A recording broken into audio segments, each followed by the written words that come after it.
Free money. That's right. Today we are talking about free money, and I need for you to do me a favor, folks. If you are thinking about buying a home and you're interested in free money, which I would assume you would be, then I need for you to watch this video to the end because I'm going to explain how you can take advantage of this scenario and, well, get some free money. Welcome back to the channel, folks. And if you have been here before and you haven't already done so, I don't know what you're waiting for. Go ahead, hit that red button and mash that bell while you're at it. And if this is your first time to the channel, well, make yourself comfortable and hopefully some of this information is of value to you. So I recently found out that United Wholesale Mortgage, along with Rocket Mortgage, are offering a 2% grant towards your mortgage. Now, here's the thing. If you're already familiar with the Home Possible or the Home Ready loans that are out there, well, then a lot of this is going to make sense to you because you're already going to be familiar with what's required to qualify for those loans. If you're not, really the way it works is those loans are 3% down conventional loans. So you would be basically qualifying or applying for those loans. But if it were in this scenario, you would get a grant of 2% towards that mortgage. Okay, so making it really a 1% down conventional mortgage, which is unheard of, folks. So in my 20 some odd years, I don't think I've seen a product like this. And we're going to talk a little bit about the pros and the cons, right? Starting with the pros. When it comes to buying a home, there's really two major reasons or hurdles that buyers face when it comes to buying a home. And the first is credit. Okay, a lot of people have challenged credit or they don't have good enough credit scores to qualify. And the other hurdle is a down payment. And a lot of times people think they need more money than they do. That's a whole nother story. But again, down payments are a major hurdle. So if we can solve that problem by either removing down payments, theoretically 100% financing, or make it very easy for borrowers to bridge the gap, meaning put down 1% to buy a home, well, then that really opens the doors to a lot of potential buyers. So we can't deny the fact that it's a pro, right? That right there in itself is a pro. The other thing or positive thing to consider in this scenario is that it's a conventional loan. And because you're not putting down 20%, which does also sideline a lot of buyers, they're confused about whether or not it makes sense to put 20% down.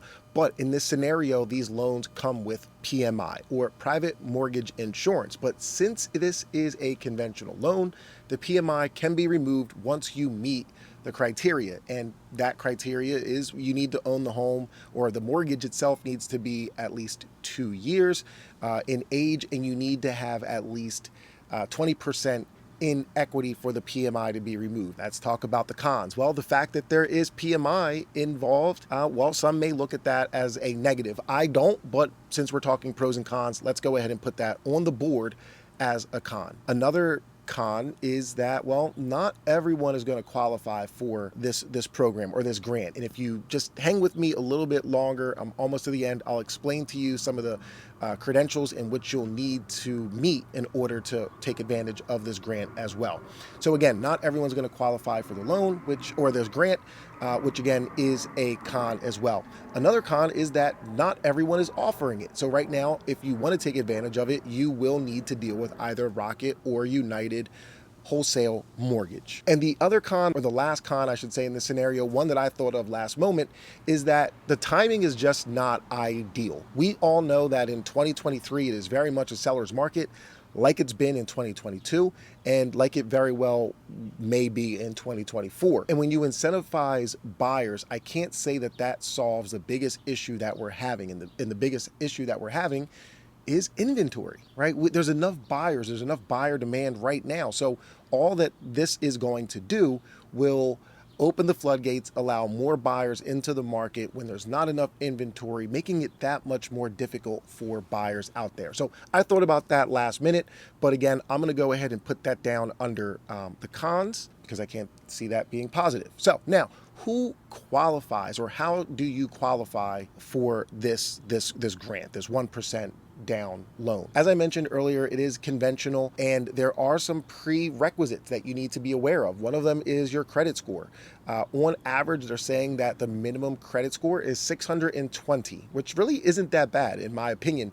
About a year ago, or even less, we were talking about qualifying scores being closer to 650 and 680, but now we're talking about scores at 620. So if your credit score is 620 or better, you stand a chance to qualify for this opportunity. Now, the other moving mechanic is income. There are income requirements around this loan because this loan or this program is designed to help people get into loans who are in lower income brackets, okay? But in order to qualify for this, you must meet or be at no more than 80% of your area's average median income. Now, to give you an idea, I ran some numbers in the city of Philadelphia. Now, again, give or take, but in the city of Philadelphia, the average income is about $114,400. Now, using this principle of needing to be 80% or lower, well, if your income is less than $91,520, then you would potentially qualify or meet the income requirements for this potential or this particular grant. So again, income and credit are both prerequisites or caveats, and you also have to be a first-time home buyer. Now, as you have seen in some of my previous videos, the word or terminology of a first-time home buyer doesn't necessarily mean that this is your first time buying a home. Quite often, a first-time home buyer is defined or referred to as someone who hasn't owned a home in their name for at least 3 years. So you might want to check the fine print and see if that actually is the scenario here. But at the end of the day, even though we've listed more cons than we have pros, I think this is a phenomenal opportunity for buyers out there who are looking to have a competitive edge, right? Who are looking to have a conventional loan where PMI can be removed and not put so much money down and maybe use that money towards other things. So if you're in a market where you're not competing, which I don't know where that market is, this is a phenomenal product for you. And I don't know how long it's going to be around. This is costing, if I remember correctly, somewhere in the article I read, this is costing United and Rocket somewhere of about $250 million a year to do. Now, of course, they're bringing in loans, and when they bring in loans, there's more servicing of loans and other fees, auxiliary services that they make their money on, but I don't think they're going to continue to lose $250 million a year for long. So, and if you're asking why they're doing it, well, at the end of this, it's all about market share, right? A lot of people are going to know more about United Mortgage and Rocket than they ever have. They will become household names, even though they already are very big names in the real estate industry. They're going to become even bigger.